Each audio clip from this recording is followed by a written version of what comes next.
Welcome, college basketball fans, to the Full Court Press Podcast with LT and Sammy D. This is the podcast that brings you legendary stories from college basketball's golden era and dives in deep with a current analysis of today's game. Get ready for the most energetic and entertaining college basketball podcast around. Let's get it.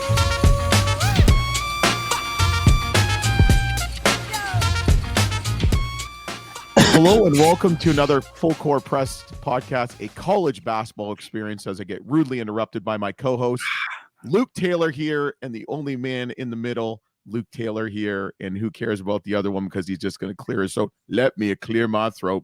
So we've got a great guest, but don't forget to subscribe, rate, and review. Follow us on Instagram, Facebook. We're going to have a Facebook group starting up in a couple weeks by Sam Davidson, and follow us on Twitter at LT and Sammy D1 and on Instagram at Full Court Press B-Ball.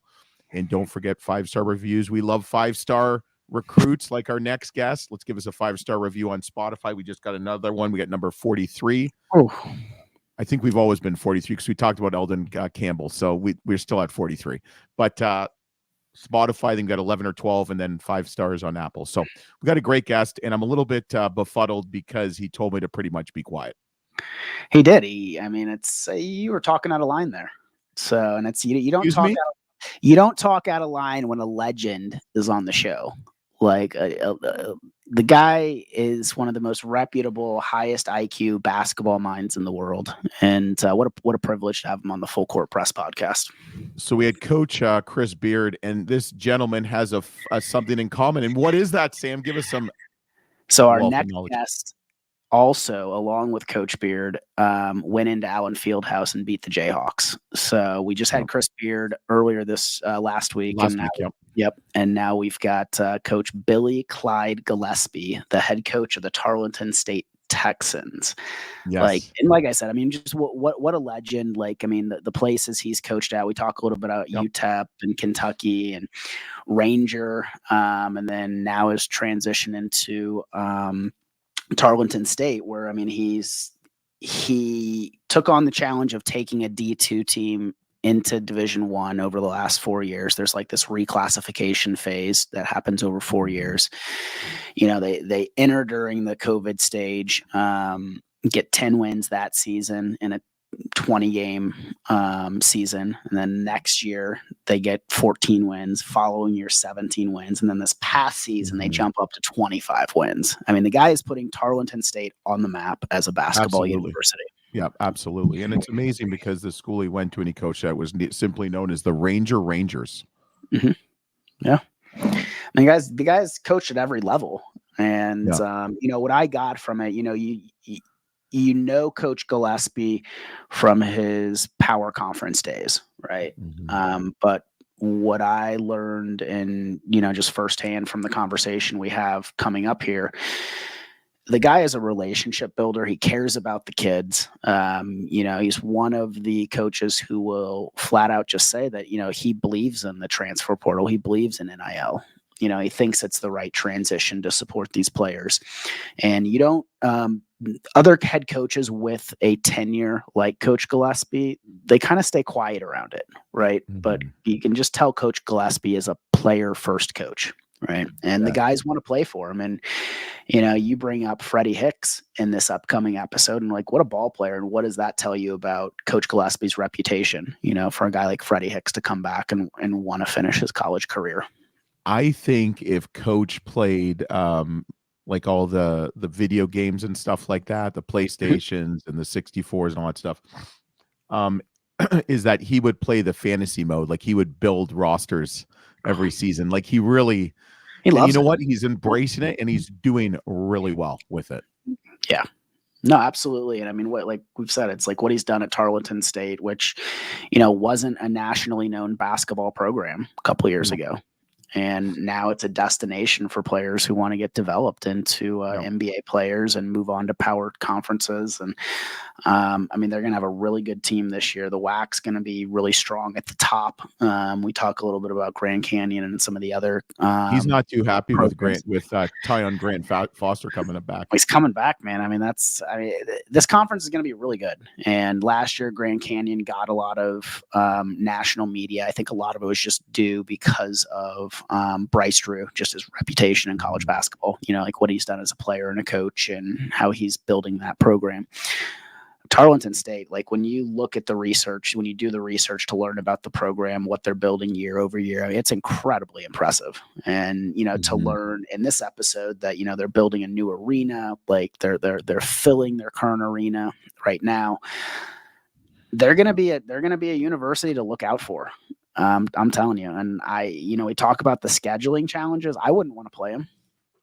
Nope. Did you see the invite we got from the Andrew, the fine SIG gentleman, saying that we'd have we have center court with some swag. Even though Coach Gillispie told you to be quiet, which I know may have hurt your feelings a little bit. It doesn't. we got the formal invite to come down to Tarleton State. Yes. And we should take advantage of that opportunity and see some games down there. Awesome. Let's get into it. It's a really good episode. I mean, he's a legend, like we talked about. We've always followed him. We've always liked him. UTEP, Texas A&M, Kentucky. I mean, it's been a great story and a great episode. So let's listen to Coach Billy Gillispie of Tarleton State Texans on the Full Court Press Podcast, a college basketball experience. Let's get it. So, Sam, we got a legend. He denounced that he's a legend, but I remember him from his UTEP days. And, when we do some research, I always ask some kind of odd question. But, Coach, I'm a little bit concerned. I read an article that you didn't have food in your fridge for about 6 months. Do you enjoy Instacart and home delivery for groceries now? No, we don't do much grocery stuff, but that was a little bit ago. But it's a little bit changed, but not much. I always enjoy the places that are in your community and going out and eating all the time. So it's probably not as healthy as it needs to be, but it is what it is. I haven't been married since 1993, and so we're always up at the office anyway, and so the timing it never works. And I don't know. I don't know how to cook, and so really, what's you? Yeah, I get it. We got Tarleton State's head men's basketball coach, Coach Billy Gillispie, on the Full Court Press. And Coach, thanks and welcome.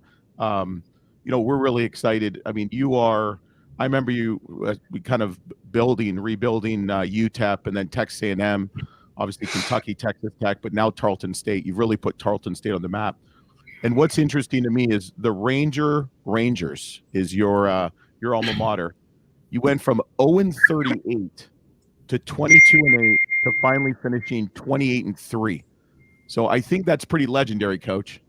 Well, I mean, we had some really good players, and so they weren't very good before we got there, and we were lucky enough to get some good players that went on to play at some very high-level places. And so we had a bunch of guys that came there for a year or two and then went Division I. Like the most recent one that played for us at Ranger was KC Tominaga, who played in Nebraska last year, the left-handed Japan.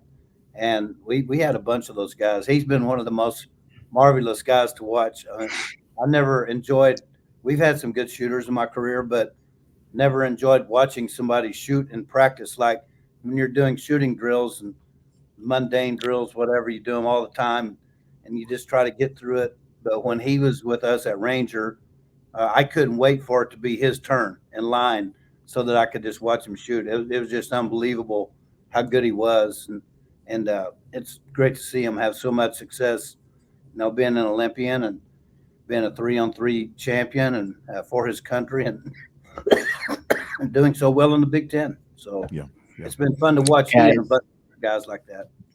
Yeah, one of the better stories last year was him on that Nebraska team. And as they started getting in the spotlight, that was a lot of fun. What's been the biggest difference from going from those power conference schools to like a Ranger, where at those power schools that we talked about a little, like actively looking for those kind of hidden gems around the country. And then you go to like a Ranger, which was your alma mater, like LT already said, and it's like now you're developing these guys, right? Like what's been the biggest difference there?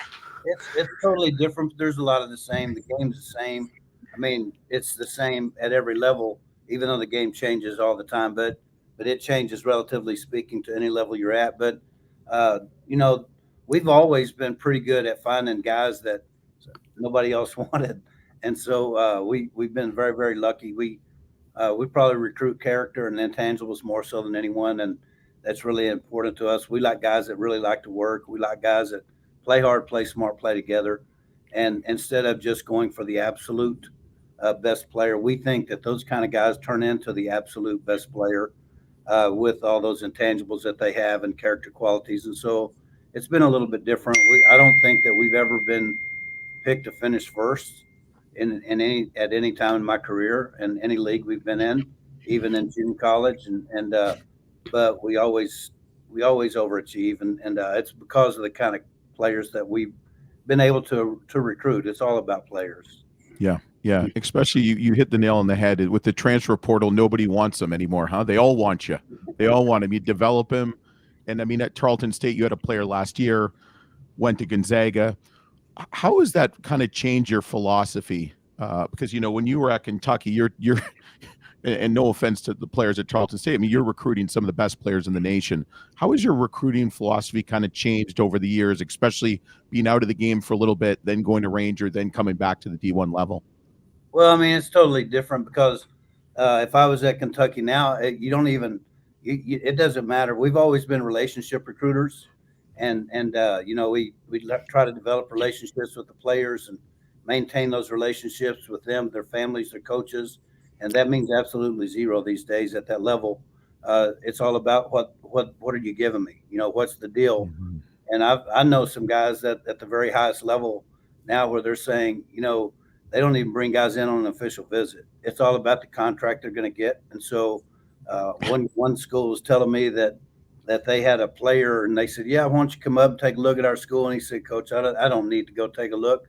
But his mother wanted to come. So his mother came on an official visit, but the kid didn't come because he had already signed, his contract. And so it doesn't matter anymore. And it's still a little bit different at our level, but it's filtering down to even our level. And so like, you mentioned the guys that we'd get at Kentucky and Texas A&M after we got that going and Texas Tech as we were recruiting pretty good players. But now we've got 3 guys on our roster right now that are freshmen that I would have taken every single year at Texas A&M. And really? Yeah. And so just like Emmanuel Innocente last year, who ended up playing here for 1 year, and then he's at Gonzaga now, and I think he'll be an NBA player. We would have definitely taken him at any place I've ever coached, including Kentucky, and because he's good. And these 3 freshmen that we have, maybe 4 guys that we would have taken anywhere. I know we'd have taken them at A&M, all 4 of them. At Kentucky, maybe 3, maybe 2. But we're recruiting really good players, and it just goes to the way that recruiting has changed, or so-called recruiting, is nobody wants to take high school seniors anymore. They want to take portal guys. It may change a little bit this year since we're going to have 15 scholarships instead of 13. So teams may not have, no matter how much money they have, they may want to have 2 guys that they recruit out of high school and try to develop them, because they're low-cost guys. And so I don't know. It's going to be interesting to see how the 15. I think that hurts us because I think that's 700 guys in high school that might end up. There's 700 more guys going to get scholarships. And Coach, 700 more guys sitting on the bench. Excuse me. And 700 more guys sitting on the bench of a Kentucky, Kansas. You're exactly right. But I think those guys, they're recruiting 9, 10, 11 guys, and I think everybody else has to understand they're either going to be a red shirt or I think for the most part, those guys really know what they're doing, and they're not going to get they're not going to have 13 or 15 guys thinking that they're going to get playing time at that level, because especially with NIL money and agents involved, at a different rate than it's ever been done. Those guys, it would make for a happy squad. Yeah. Right. Yeah. They're not going to, they either won't utilize all their scholarships or they'll have an agreement with them. Okay, you're not playing this year. You're going to red shirt or here's exactly what your role is going to be. They've got to, because it'll mess. So it's not like the olden days where you needed that scholarship and he's on a track scholarship. No, hey, I think the more the merrier. So I like to have as many guys as we can. And because it doesn't matter how much a guy's shown. It doesn't matter what the deal. When a guy goes from either high school to university, junior college to a university to a university, until you work with them personally, you never know what's going to happen.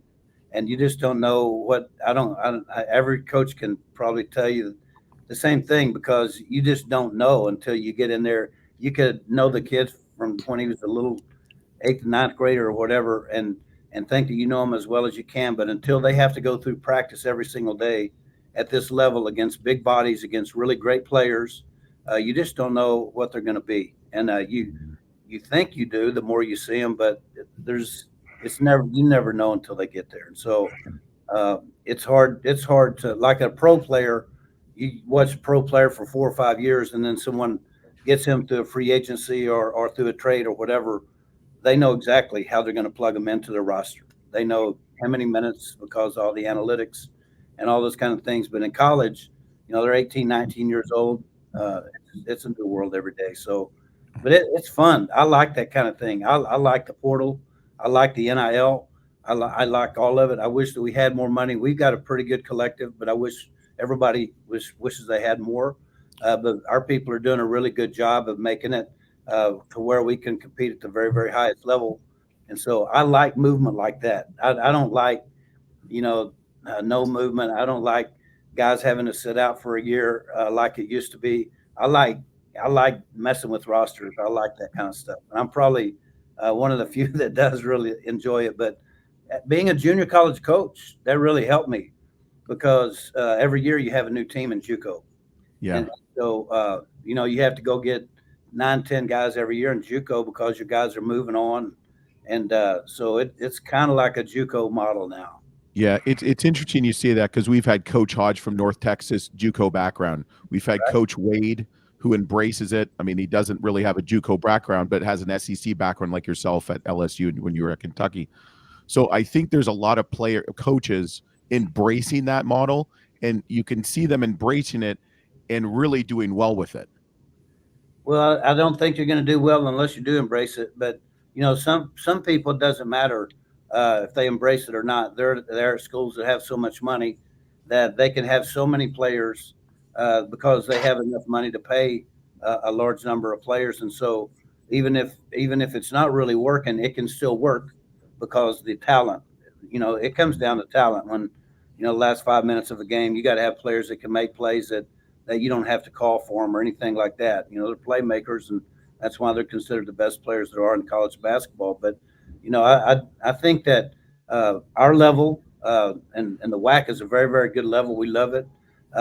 But I think our level has to probably be a little bit more creative in your recruiting and more creative in the adjustments that you have to make. And I think if we don't adjust, we would really be left behind. Yeah. Yeah. So you take over Tarleton State in 2020 as they're getting reclassified from D2 to D1. Like, I mean, what a challenge that you've accepted and then excelled at, right? I mean, last year you guys had, you were the only reclassification team that had 10 wins on the road. Like, winning helps that NIL collective, I'm sure, and like that spirit and that culture around Tarleton State, going from 10 wins to 14 wins to 17 wins. Then last year 25 wins, right? Like, what has that process been like the last 4 years, kind of growing this into a D1 program? Hey, Sam, Coach, just quickly, can I tell you something, Sam? Billy likes winning. He does. I mean, he's a winner. I mean, I grew up in Big 12 country when it was Big 8 country, but it's still fun.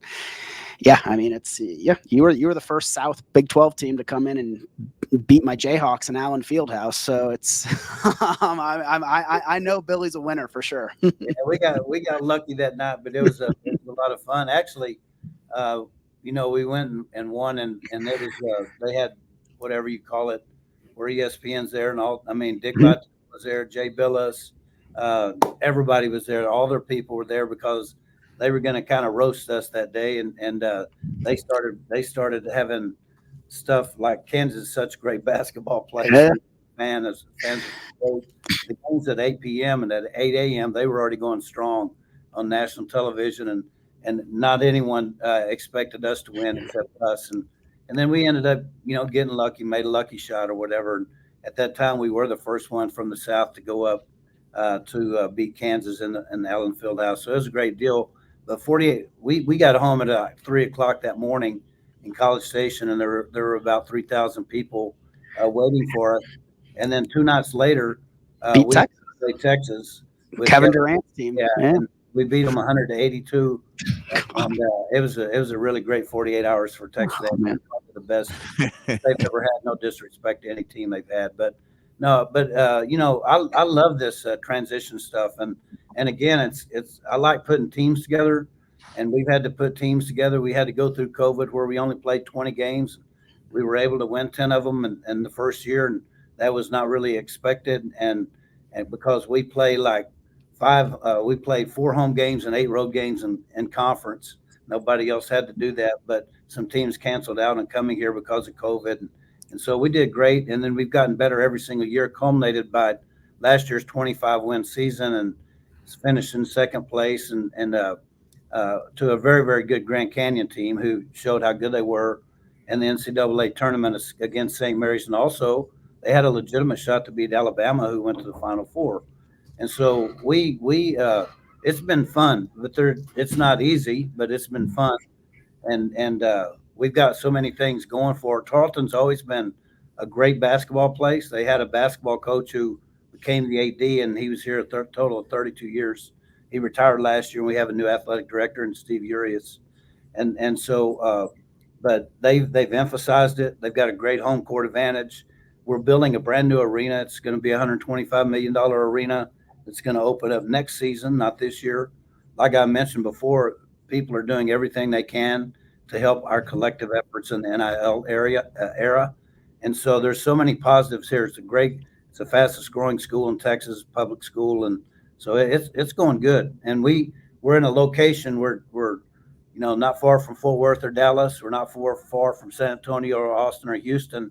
And so it's a place where people can drive to and we can get a lot of recruits on campus, and it's really a good spot. And all sports are actually prospering pretty well, but it is a basketball. I mean, they love basketball here, and we're having a lot of fun with it. Yeah, but you kind of have a problem. The more you win, how difficult it is now to schedule. We're still looking for games today, and so I've never seen anything like it. It's been very, very difficult. People aren't. I'm not getting confused. People are not afraid to play Tarleton. I'm not saying that.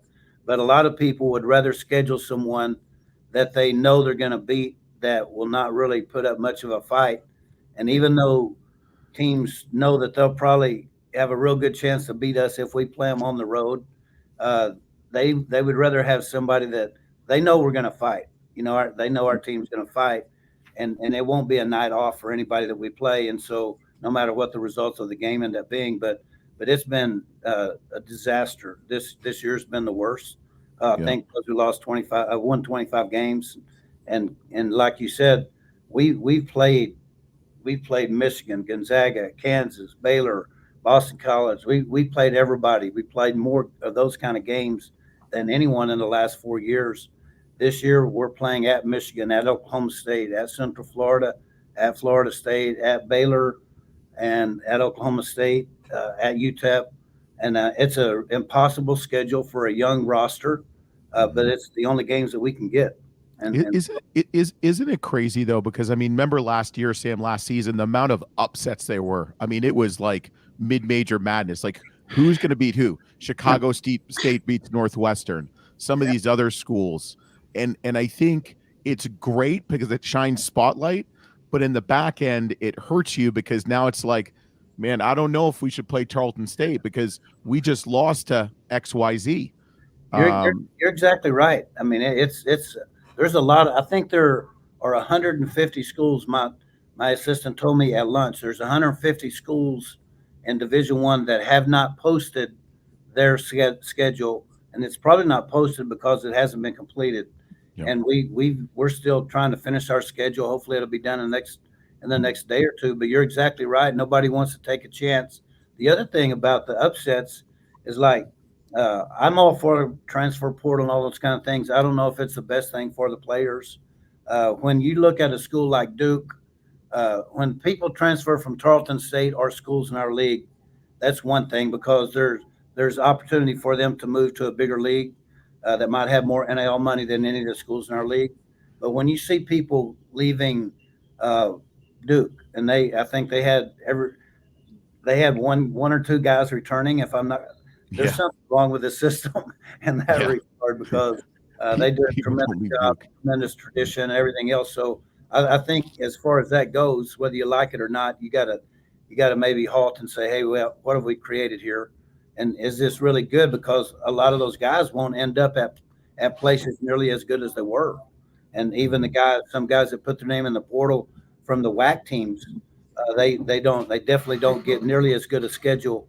They don't get nearly as good a scholarship as they have been having.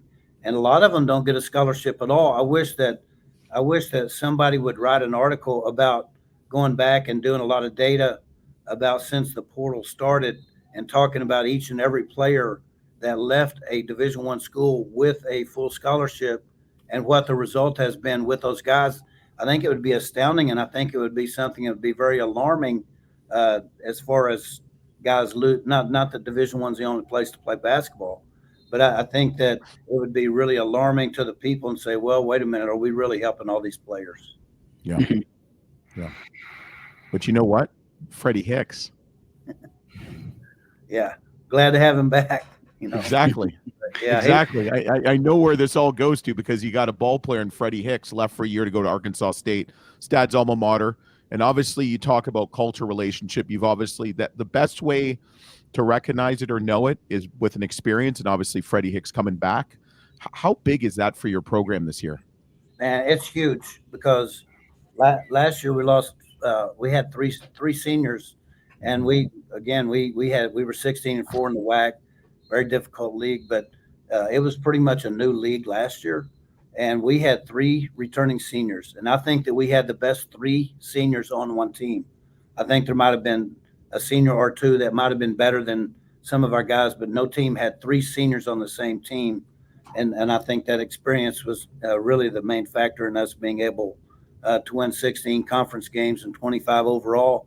But the other two players, they weren't even recruited the year before. One of them was mostly being recruited by Division II schools. We took him. He played here 1 year, and he got a real big paycheck. And then the other player we mentioned before, Emmanuel Innocente, he's at Gonzaga now. And so we lost 5 starters. So to have Freddie Hicks come back, I think if he has a normal year this year, he's going to be the leader in 17 different categories in our Division I era. And plus, as good as the numbers look with Freddie, he's 100 times better as a human being and as a leader and all that kind of stuff as his numbers are. I mean, he's tremendous. And I mean, he's one of my favorite players I've ever coached. And he would be anybody's favorite player, because he just plays hard. He has a great attitude. His disposition is great.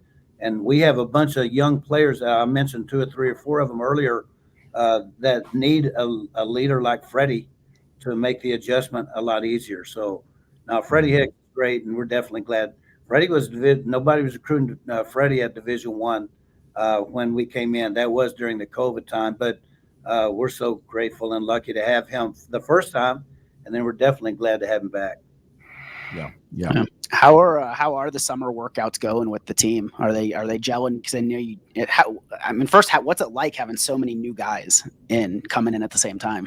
Yeah, I think we're always going to have turnover, but this year we had 5 or 6 guys back, whether they played a large role or not. But again, having Freddie Hicks, it means everything, because he's really a great leader, and it's really uncommon these days to see a guy that's so unselfish. And like, he needs to have a big year to have a big career after his college days are over. But if he could win every game he would sacrifice anything. And so there's just not many people like that, whether it's a basketball player or not. But our summer has been fantastic. We always really work hard, our teams do. This team from 1 through 17, and we have 4 walk-ons. And I don't know if I've ever been around a team that on every single day from 1 through 17, there's always 2 or 3 guys that have a sour attitude or whatever. This team doesn't have them. And we'll see how it plays out. But I've never been around a team to this point that I've enjoyed coaching more. And they're not nearly as talented as some teams we've had or anything like that. But you never know what can happen when everybody's pulling in the same direction. Right.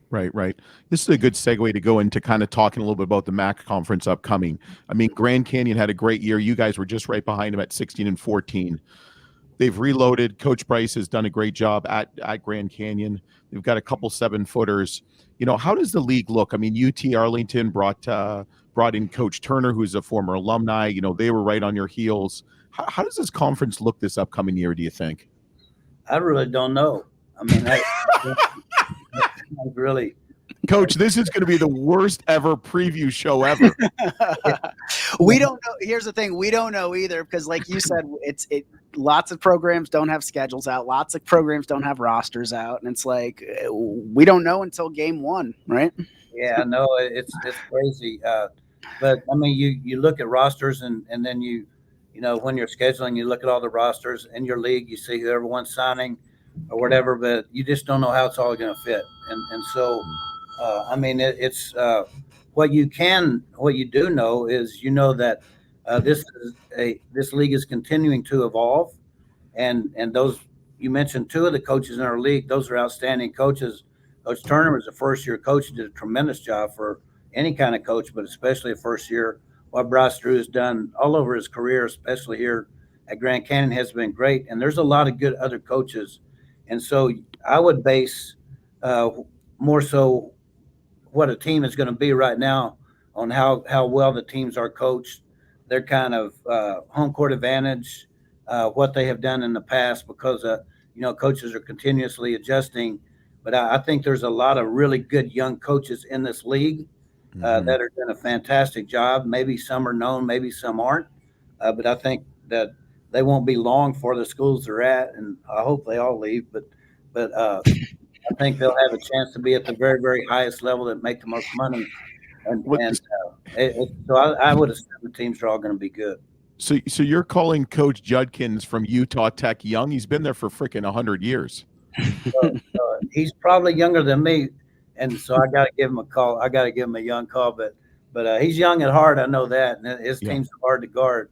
Really great offensively every year, no matter what they have, and I know he'll have a good group again. So. Coach, he's he's probably the nicest guy in the league. No disrespect to anyone else, but he's a really fine human being. He's fun to be around. And he's got the best named kid in the whole league. You ready? Yeah. He's a sophomore from Davenport, Washington, I believe. His name is Tennessee Rainwater. Yeah. Well, I'm sure whatever his name is, they'll have some guys out there making shots, and they're hard to guard. So. Yeah.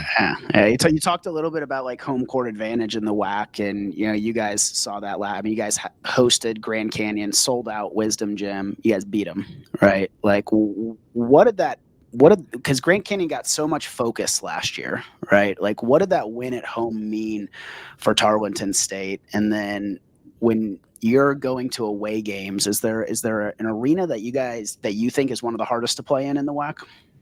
Well, first of all, playing Grand Canyon at home, they have a big target on their back. They're considered to be the best program in the league, and so we were able to get them last year before a sellout crowd. The year before, we got them here too. We got them even better, so before another sellout crowd. But the place that I hate playing the most, I don't like playing any of them, to be honest, on the road. I think that we deserve to play all our games at home this year, but I'm the only one that feels that way. But Grand Canyon, and Abilene Christian's a rivalry. UTA's developing rivalry. Seattle's hard to play because it's in a little bitty home court gym. Utah Valley always has a good team, which makes it hard. Utah Tech, Southern Utah has good home gathering, and whoever I'm leaving out. I don't mean to, but Grand California Baptist, Coach. You didn't say anything about California Baptist. Yeah, we've never won out there in our time in the league. So I tried to forget that one, and you had to bring it up. But no, they do a great job too. And but Grand Canyon, we went there maybe 3 years ago. I think it was 3 years ago, because 2 years ago we only played them here, and we went out there and it was on national television, and we got whipped so bad it was ridiculous. I know that all the people that made the decision to air that game were kicking themselves in the butt because we didn't offer much of an opponent for Grand Canyon that night, and that doesn't happen to us very often. But we got whipped like nothing. They had all their crazy people there about an hour before the game, and it was so loud in there. And I've been in some pretty big arenas in my time, and it was as good a home court advantage for the number of people they had as anything I have ever seen in my career. And I'm talking about the best place in basketball to me is to play at Kansas. I mean, it's just the gym. Because you won there, Coach. Because you won there. We know. Only one. Good man. And so, but I mean, it was Grand Canyon's home court advantage is just, they've done a fantastic job organizing their student body, and very, very difficult to play there. And that's great for our league, though. You know, it's great. Anytime those kind of things, people have those kind of exciting home court advantages and stuff like that, it's great for the league you play in.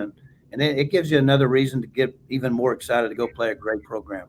Yeah, yeah. Well, it's interesting because you got Freddie Hicks back, which was just as big for the conference and Grand Canyon was getting Tyon Grant Foster back, which, you know, we saw that the year before in the Big Sky with or this past year with Weber State with Dylan Jones, and you know, he was a first-round draft pick. How does that kind of, I know you're probably not happy that he came back, but how good is that for the league as a whole? Well, I'm totally disappointed he came back, and I think it's good, but in the draft. But, hey, Coach, there's still time for him to transfer with the court of NIL on the transfer portal. Exactly, you're right. They'll make a new transfer portal window if we need to, and I'm all for it in that particular case.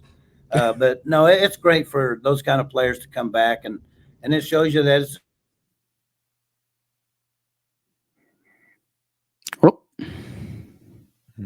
so difficult. But just like we saw last year, like you look at over the last 2 or 3 years, when our teams and our league get a chance to play people on neutral courts,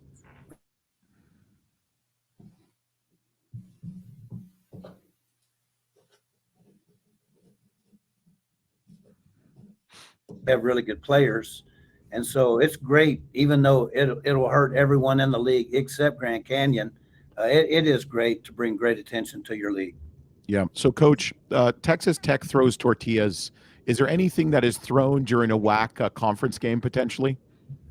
I'm not for sure. I've had a few things thrown at me during games, but it was from our own fans, and so I wasn't coaching very good. So nothing that I really want to mention, though. You know, it's not like tortillas. I coached at Tech for a while, and they didn't throw tortillas at basketball games. We weren't very good. We were building the program back up, but they threw a few things out there, but it wasn't tortillas, and it was directed toward the coach.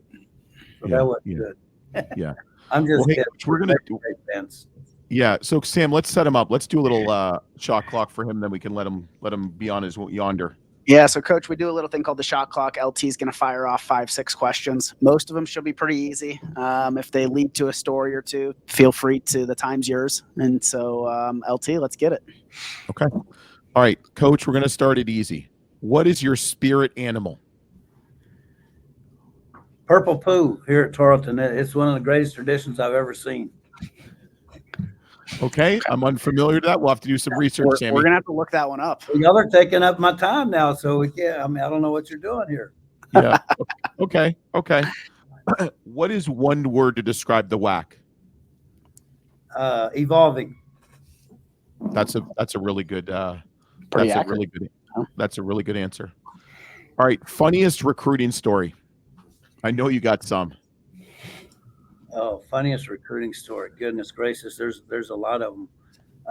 But they're getting more funny now, just like when I mentioned the guy his mama coming on the visit and this player not wanting to. But we've I don't know. We've had a guy show up before, and we didn't even really want him, and he was a good player. We didn't think we were going to get him, and so we kind of quit recruiting him when they could only take 5 visits, and we kind of gave up because he wasn't going to come to an official visit to our school, and so he ends up he went on all his 5 official visits. We were mad because we weren't one of them, and then the Sunday before the Wednesday signing period, his dad said, "Well, where do you really want to go?" And he said, "Our school." And so the guy called us up, and we were surprised as we could be because we were already thought he was. We thought we had been shunned because of no official visit. They said, "Do you have a scholarship?" We said, "Absolutely." And so that was a crazy deal, but it worked out pretty well for us. Was he any good? He was a very, very good player. Yeah, a very good player. Yeah. Who led the league in the WAC last year in personal fouls as a team? I'm sure it was somebody. Oh, as a team? Yep. Oh, it had to be us. That's what we're best at. And nope, you were 7th. Guess who was first? Well, that's because I was sitting out. And who was first? You want to know who first was? That you guys had 17.8 personal fouls per game as a team. Utah Tech. Are you serious? Utah Tech, simply known as the Trailblazers, had 20.9 personal fouls per game. I would have never got there. That would have been like my last pick. But we've always been under the deal that on every possession, if all 5 guys are fouling at the same time, they could only call one. And so we try to play pretty physically and see what we can get away with. I played high school basketball in Canada, and the rule was no blood, no foul. So there you go. Yeah, you would they don't call it. Yeah, exactly. Never play with a guy named Erkan Konar from Turkey. He thinks elbowing is clean. So, Coach, they're doing a movie about you. What would the movie be called, and who would play you? Oh my goodness. I doubt if they could get anybody to play me that would sign up for that kind of deal. As far as, I don't know. I couldn't tell you what the movie might be called. Hey, maybe a system failure, a total complete system failure or something like that. I don't know. Total underachiever. I don't know. But it wouldn't be anything that anybody would probably need to watch. Yeah. Okay. Last question. The best game day atmosphere not named Kansas. Best game day atmosphere not we had some good ones at Kentucky. I don't know, Oklahoma State. Oklahoma State before they went to 12,000 seats was one of the hardest and best places to play in college basketball. Mm-hmm. I'm telling you, Grand Canyon, if people even knew, and not too many people know what they have going on out there, it's something special. I don't know if you guys probably do, but Grand Canyon, they do the best job I've ever seen of organizing their students. And there's rumors that they pay the students to come to games and dress up and rave, but sounds like a political rally. Oh, there you go. We don't need to get into that. No, we don't. No. But no, there's some great ones. North Carolina is good. I've never had a team play at Duke, so I don't really know. Wow. UTEP, when I was there, was a fantastic home court advantage. Texas A&M, when they have a good team, and when we were there, football was no good, and so everybody was trying to find somewhere to go and be excited. And it was a real tough place for anyone to come and win. And they have so much spirit and tradition, so it was a great home court. But and they still do. Coach Williams is doing a fantastic job over there. So I don't know. There's a lot of good ones around the country, and I know that there's a lot of other places that I haven't ever been. Maybe in the Midwest at smaller schools. That would probably be really tough places to play. Yeah. All I got to say is AC Law. There you go. I loved AC Law, man. He was a ball player. He's so good. He's such a good human being, and I think he's with Oklahoma City right now. I think he'll eventually be in the near future, maybe a general manager in the NBA, and he's fantastic. So he's just awesome, and so really happy for everything he was able to do for us. And he was another unselfish guy, and he would play the first 35 minutes and just say, okay, you guys go do your deal. And then tough game in the last 5 minutes, he just took over every time. And yeah, so he probably played so well in college that he got drafted a little bit too high, and he got drafted 11th, but it was all because of how clutch he was and how solid he was in college. And he might've been drafted a little bit too high. And I'm glad he did, because he got a lot of money for it. But you talk about playing well as a college player, man alive, he was good, exciting, fun, everything. He was good. Yeah. Coach, you won nothing, you got nothing. I'm going to turn over to Sam for the last question. I hope you. Coach, we're going to give you the platform here. Anything you want to share to the Tarleton State Texans, the student section, the fan base, the boosters. I'm really excited with what you're building there. You got this new arena coming up, but anything you want to share with your fan base down there? Yeah, I challenge you two guys to come and watch a game. Let's do it. Well, Coach, you don't have any home games scheduled yet. We need your schedule. There's sometimes when you need to talk, and there's sometimes when you need to not talk. My mom has told me that my whole life, Coach. We'll have some before it's over, maybe in the next couple of days, but conference game or whatever. If everybody knew y'all were coming, then maybe we'd get a game or two. But no, this place is growing like crazy. Got great leadership. They really care about sports like no school I've ever seen. They have resources because it's part of the Texas A&M system. This new arena we're building is going to be off the charts great, and it's going to change not only the school but the community, the surrounding area, the whole region. It's something that, it's really going to be special. And then we have a great home court advantage. We're going to miss Wisdom Gym, but we're really going to enjoy playing in a new arena with 7,500 fans. The student body is off the charts as far as just like they really support you. We have stuff on campus all the time. We have a large number of students living on campus, probably a larger percentage than most universities do, and they support everything. They're really good at soccer games, at volleyball games, at football games, everything they do, they come and support, and they're especially good at supporting, the Texans in basketball. So it's an exciting time to be at Tarleton State University, and we're excited. This year we have a bunch of new players, but a bunch of very, very talented players. We got a good one from Egypt, a 6'3" point guard. We got a great player from France just last week got here, a 6'10" kid that's going to make a major impact. That I think they're both high major players. We got a freshman from a little bitty town outside of Stephenville, a 6'9" player that's multidimensional. He's what an NBA player looks like as a sophomore or junior in high school. He's skinny, so that means that he's a little bit behind as far as that goes, but he knows how to play the game. We got a freshman from Mississippi that I think has a real chance to be a major league player. I think we don't kind of stole all those guys, and then we have some other guys that are coming back, and especially when you got Freddie Hicks, a lot of things look good, and so. Yeah. We're excited about it all, the whole season, the schedule. Like I said, it's impossible, but we like going to Michigan and playing. We like going to Baylor and playing. And all the players we have think they're better than the players they have anyway. And so you might as well give them a chance to prove it or not. And so we're not afraid of it. We like playing on television. We're going to the Bahamas for a great tournament. I think we've done a great job of like you said, putting Tarleton on the map and really everyone recognizing Tarleton's Division I because of our basketball program being out there so much, playing those kind of games. We'll keep on doing it, and we'll just try to win enough so that you can interview me again next year. Awesome, Coach. Coach, we're big fans of yours and what you've achieved throughout your career. Super happy about Tarleton State, and we look forward to seeing you out there. College basketball as a whole is better when Billy Gillispie's on the sideline. So we appreciate you. Yep. Thank you for your time, guys. Thanks for having me on. Yeah, you're just gonna hold on 1 second just so we can upload. Just remember to subscribe, rate, and review, and follow us on the Full Court Press Podcast, a college basketball experience.